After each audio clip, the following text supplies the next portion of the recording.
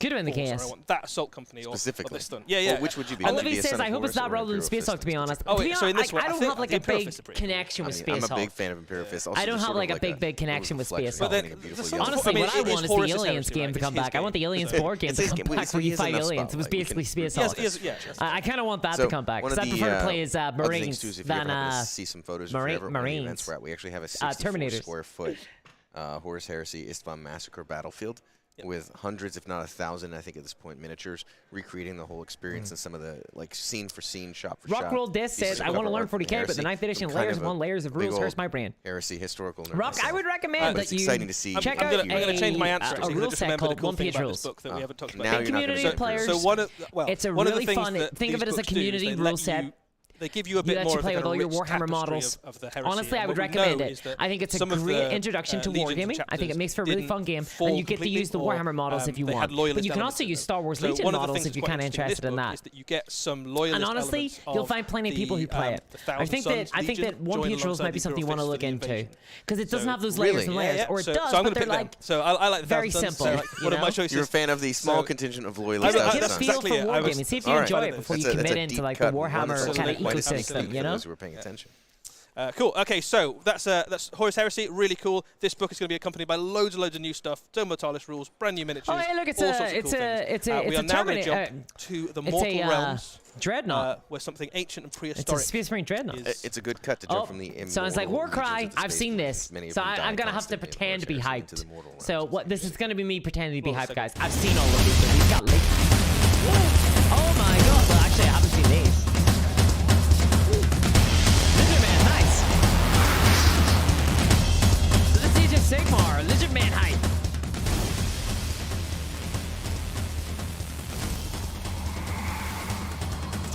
Very nice. They look good. They look cool. I like them dinosaurs. I like the feathers. I like the feathers. That's kind of nice. Are these all new? Oh, Jesus. Lizard Man players are about to pay a lot of money. Oh, wow. Yeah, they look cool. They look very crisp. Big guy with a maul, with a big mallet. Nice.